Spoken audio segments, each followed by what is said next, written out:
Grief is something every human will face, yet none of us are ever truly prepared for it. When we lose someone we love, whether it happens suddenly or after a long illness, our mind understands the reality of what's happened, but our heart just refuses to accept it. Today I want to talk about that disconnect, that painful gap between what the heart feels and what the mind knows. And more importantly, I want to talk about how we can find hope and how God meets us right there, in the middle of our pain. Death feels so final, doesn't it? So intensely personal.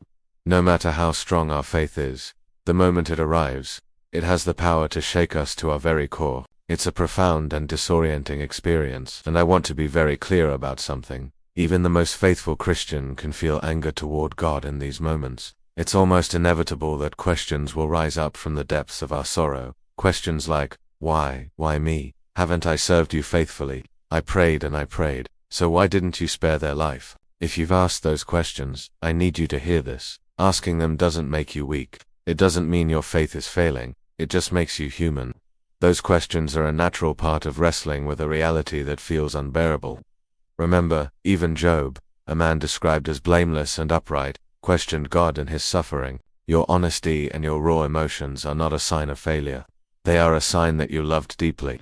Grief doesn't move in a straight line. It's not a neat, orderly process with clear stages that you check off one by one. It comes in waves, like the ocean crashing against the shore. Just when you think you can finally stand up and catch your breath, another wave hits, pulling you back under. It's a relentless and unpredictable cycle. One moment you're just completely devastated, drowning in sadness. The next, you're filled with a surprising anger, maybe at the circumstances, at others, or even at God. Then, just as quickly, you might feel numb, like you're wrapped in a thick fog, disconnected from everything around you. And then, the wave of overwhelming sadness returns. That cycle can repeat over and over, for days, weeks, months, or even years. This is normal. This is the messy, painful, and very real nature of grief. It is okay to cry. It's okay to feel sad. It's even okay to be angry. God isn't sitting on a throne judging you for those emotions. He sees your broken heart, and the Bible tells us He looks at you with immense compassion. He understands the storm inside you, and He's not afraid of it. This is where that deep disconnect really takes hold. Your mind knows the truth. It has processed the facts. Your loved one is gone. They are not coming back. But your heart is on a completely different journey. It keeps wrestling, replaying memories, and refusing to let go of the bond you shared. It's a battle within yourself, and that tension creates so much confusion and despair. For many people of faith, it can even lead to doubt. You might start to wonder where God is in all of this. But here's the good news. This is the truth I want you to hold on to. God is not He is not offended by your struggle or your questions. He doesn't hold your pain against you. In fact, He knows you better than you even know yourself. He understands the profound battle being waged between your heart and your mind. He sees you struggling in the free fall of grief. And in those very moments, when you feel like you're falling with nothing to hold on to, He offers His parachute of grace.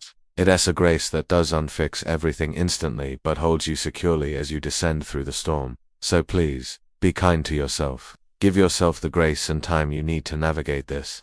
Don't let anyone rush your process. Grief is not an illness you get over. It's a new reality that you learn to live with, a part of your story that you carry forward. The scar will remain, but with time the wound will hurt less. Be honest with your emotions. Don't bottle them up or pretend you're fine when you're not. Talk to God. Tell Him exactly how you feel. He can handle your anger, your sadness, your confusion, and your doubts. He is not a distant, untouchable deity. The Psalms are filled with raw, honest prayers from people in pain. Psalm 34-18 reminds us, "The Lord is near to the brokenhearted and saves the crushed in spirit." He is right there with you. And when you feel like you are falling, His grace is what catches you. It's what supports you when you don't have the strength to stand on your own. Most of all, I want to leave you with this. Never, ever lose hope. Grief may be your reality right now, and it may feel like the darkness will never end. But joy is still promised. Your story is not over. In the Gospel of John, Jesus told His disciples, right before His own death, something incredibly powerful. He said, "So with you, now is your time of grief. But I will see you again and you will rejoice, and no one will take away your joy." That promise wasn't just for them back then. That promise is for you, right now. Hold on to it. Cling to it on the days when it feels impossible, because even in the darkest valley, in the deepest shadow of grief, God is with you. You are not alone. Thank you for listening.